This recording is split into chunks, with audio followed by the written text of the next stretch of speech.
If people bought airplanes based on looks and roominess, many Rockwell Commanders would be out in the field. In addition to the iconic taper-wing Piper Cherokees, Cessna's original Citation, and Beech's Model 200 Super King Air, the 70s also ushered in the Rockwell Commander 112-114 series of four-seat piston singles.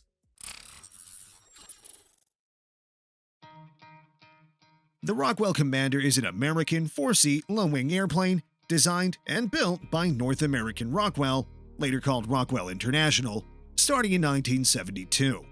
This stout general aviation aircraft has a stylish look that's noticeably absent among many airplane designs dating to the 50s and 60s. The Commander's rakish nose, towering tail, and upright stance set it apart from its dowdy-looking competitors on the ramp. Likewise, its interior volume is closer to that of a cabin-class twin than to other four-seat singles.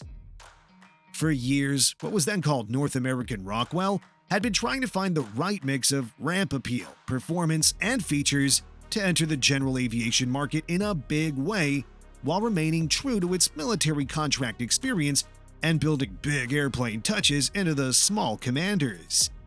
In 1972, the Commander single series began life as the Rockwell 112, emphasizing cabin volume, ingress and egress ease, and aggressive styling. Designed to compete against Cessna's Cardinal RG, Piper's Arrow, and Beech's Sierra. It was a rocky road for the Commander singles, and a series of model changes ensued in the following years.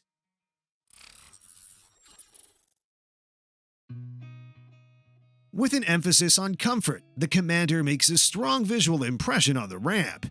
It's an impressive-looking airplane. All but the tallest pilots can walk under the cruciform tail. The tall and stout trailing link main landing gear, complete with taxi lights, looks like they might have come off a private jet. With its three-blade Macaulay propeller, tightly cowled engine, and sloped windshield, the Commander appears ready to leap off the ramp. The low-mounted wing has significant dihedral features and fully fared retractable main landing gear. The gear uses the trailing link design for additional travel and softer, even less than perfect landings. The 112B, 112TCA, and 114A received larger main wheels and disc brakes as a part of their upgrades. The aircraft has a length of 24 feet 11 inches, a wingspan of 32 feet and 9 inches, and a height of 8 feet 5 inches. The Commander line is nonetheless a robust, complex airplane whose building method has more in common with military aircraft than with the modern Cirrus or Lancer. The wings and fuselage were built using new construction methods that made sections complete assemblies rather than riveting together many individual parts. The aircraft has far fewer rivets than a contemporary design. As part of the 1976 modifications, various air scoops were moved and redesigned, offering a slight performance increase, while the extended wingtips reduced the stall speed from 53 knots to 50 miles per hour in the 112A.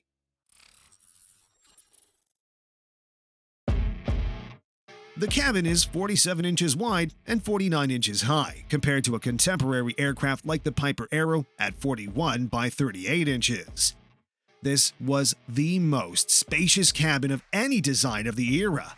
The wide cabin and plush leather seats swaddle the passengers and the pilot in comfort that can only be matched in cabin-class twins. Headroom is excellent, and the view through the expansive windows is unsurpassed. Because the occupants sit high and the cowling slopes away, over-the-nose visibility is perfect on the climb. Rear seat passengers have a comfortably wide cabin, but legroom is tight if the front seaters are long-legged. This was only noticeable because every other volumetric aspect of this airplane is so generous. The modern-looking metal panel provides plenty of room for avionics. The 114 is powered by a 260 horsepower Lycoming IO 540 engine, a good marriage of airframe and power plant. The 112 is equipped with the 200 horsepower Lycoming IO 360, and all 112TC models were powered by a 210 horsepower Lycoming TO 360.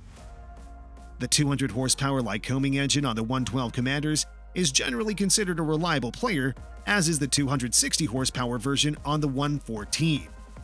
But the turbocharged model had reports of broken or cracked turbine housings. The engine compartment suits the overall size of the airplane, and the engine's rear-mounted accessory case is readily accessible to fix whatever breaks.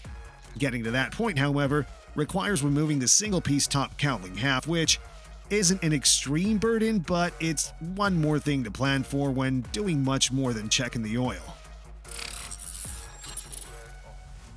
Rockwell stuffed the panel with an extensive Bendix King Silver Crown Avionics package and called it the TCA Alpine in 1979.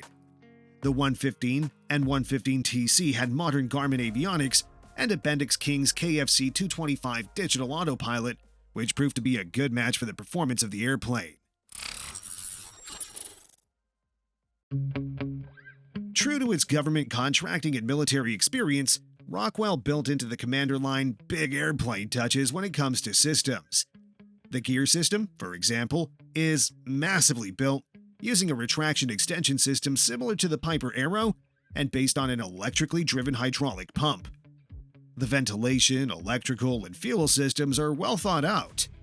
Some later models are equipped with air conditioning and 130 amp alternators, providing more than enough juice to run a well-equipped cockpit. The fuel system is unique among low-wing aircraft for having a both-tank selected option. Perhaps this feature is why you rarely see fuel starvation accidents involving Commanders. Regarding performance, blazing speed has never been a selling point for any Commander single. At 130 knots, the original 112 can barely get out of its own way.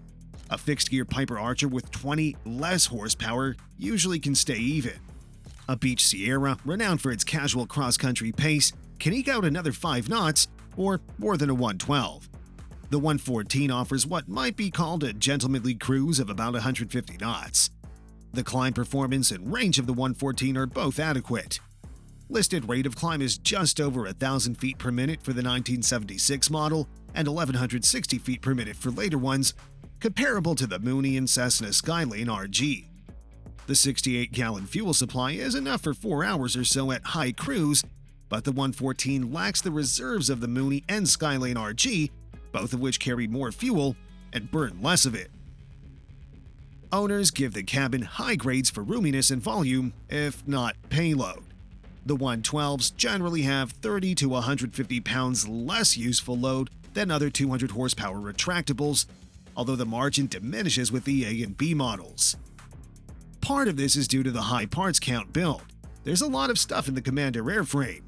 There's one flaw in the 114's loading picture, a zero fuel weight limit of 2,732 pounds.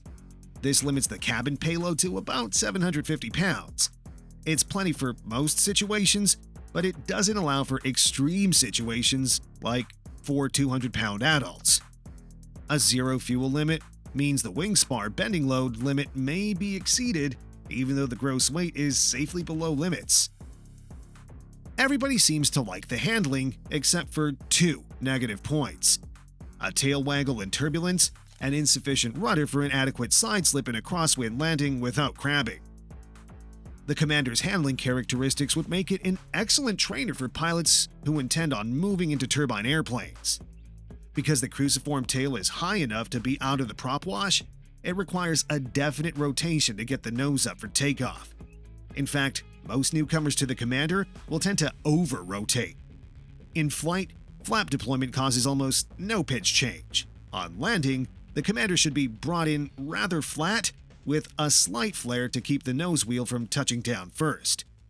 The trailing link mains smooth out even the best efforts at dropping the 114B onto the runway. Stalls are very gentle and don't result in a wing drop.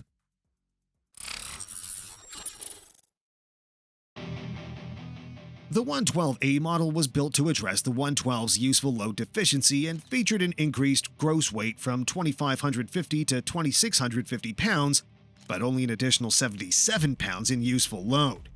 Squeezing even more load-carrying ability out of the airframe, Rockwell delivered the 112B, still powered by the same 200 horsepower Lycoming IO360 as earlier models. It featured 16-inch wingtip extensions, which allowed the gross to be raised to 2,800 pounds for a respectable useful load of 1,027 pounds. The B model actually rode on the coattails of the turbocharged 112TC model, which came out a year earlier with the longer wing. The TCA model brought with it little more than another 37 pounds of soundproofing. All 112TC models were powered by a 210 horsepower Lycoming TO 360 C1A6D. As is so often the case with new aircraft, continuing improvements and a larger engine resulted in a new model, the 114, which arrived in 1976. Powered by a 260 horsepower IO 540 T4A5D Lycoming engine and an IO 540 T4B5 for 1977 and later models, it was often characterized as the airplane the 112 should have been in the first place.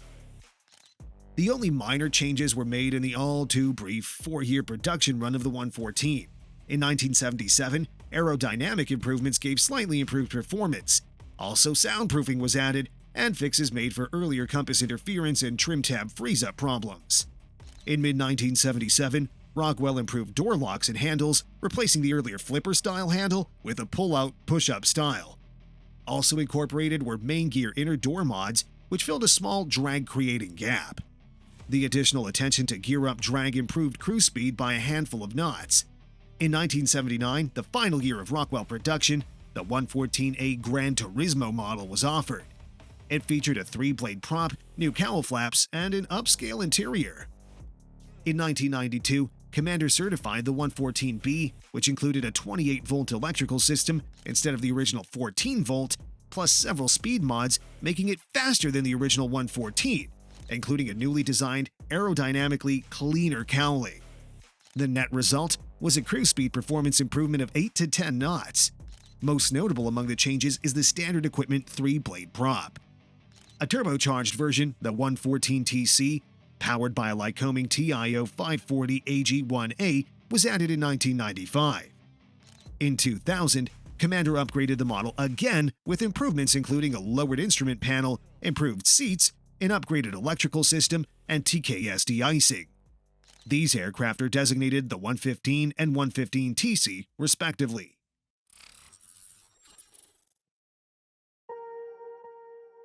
In the era of declining pilot population, airframe marketers began looking outside the traditional marketplace for new customers, and the Commander Aircraft Company is one of the most aggressive in this approach. Commander Chairman Wirt D. Walker III believed that small to medium-sized companies in small to medium-sized cities with poor or no airline service are a prime market for the aircraft.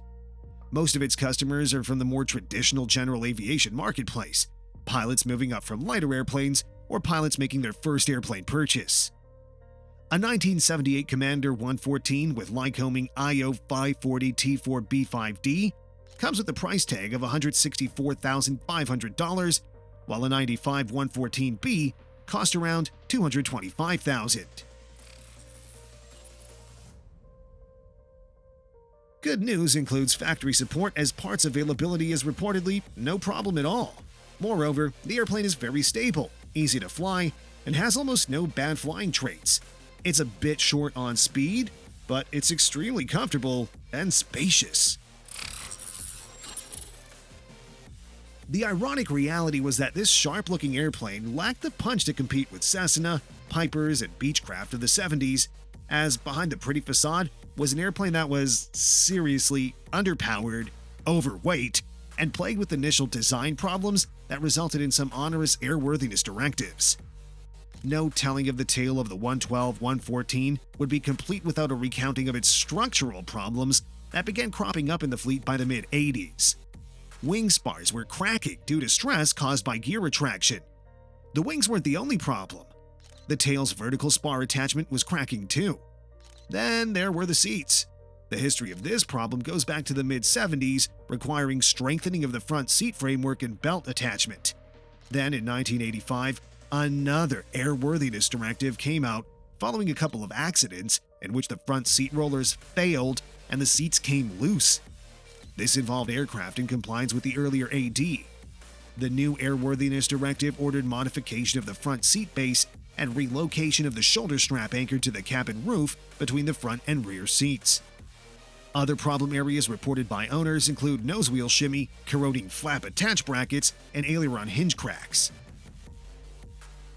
In conclusion, the Commander has an absolutely undeserved reputation as a problem airplane. It's got style, comfort, and plenty of space, and assuming you accept that speed isn't everything, these unique airplanes can be real value buys. If you like our videos, please smash the like and subscribe button. You can also join us by clicking on the link next to the subscribe button. Thanks for watching.